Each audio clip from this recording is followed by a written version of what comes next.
Magandang hapon, subscribe na, agising ko lang. Kanta na.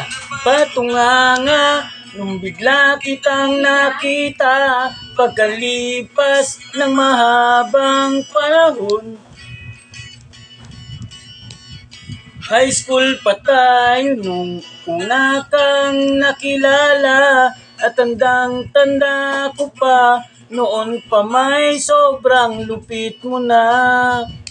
Di ko lang alam kung paano, basta biglang nagsama tayo. Di nagtagal ay napaibig mo ako. Mula umaga hanggang uwian natin, laging magkasama tayong dalawa. Parang kahapon lang nangyari sa akin ang lahat. Tila isang dulang, medyo romantiko ang banat. Ngunit nang mapag-usapan, bigla na lang nagkahiyaan. Mula noon hindi na tayo nagpansinan. At bakit ko ba pinabayaan, mawala ng di inaasahan? Parang nasayang lang na wala nang nagawa. Subscribe na. Pagising ko lang. Galing-galingan na naman. Panay ang plano, ngunit panay ang urong, at inabot na ng dulo ng taon. Graduation natin nung biglang nag-absent partner ko. Tadhana nga naman, naging mag-partner tayo. Eksakto na ang timing, planado na ang sasabihin. Ngunit hanggang huli, wala akong nasabi.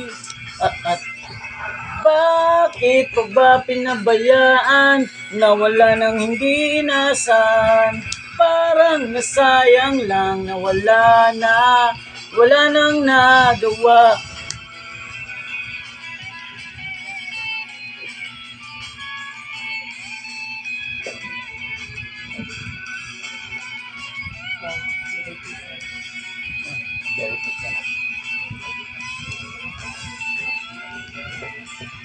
Galing-galingan na naman.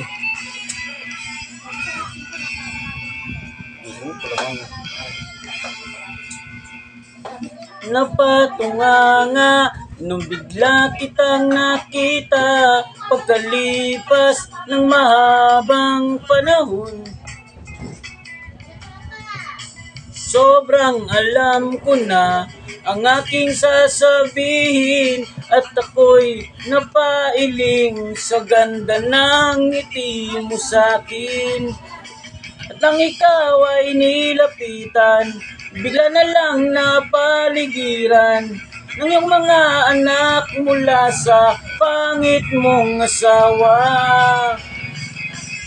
At bakit pa ba pinabayaan, nawala ng hindi inaasahan? Parang nasayang lang na wala nang nagawa. Bakit pa pinabayaan, nawala ng hindi inaasahan? Parang nasayang lang na wala nang nagawa. Nalaglag dahil sa pusa.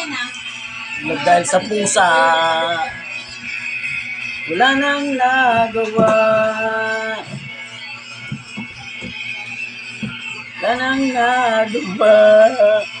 Loko-loko tong pusa na to. Subscribe.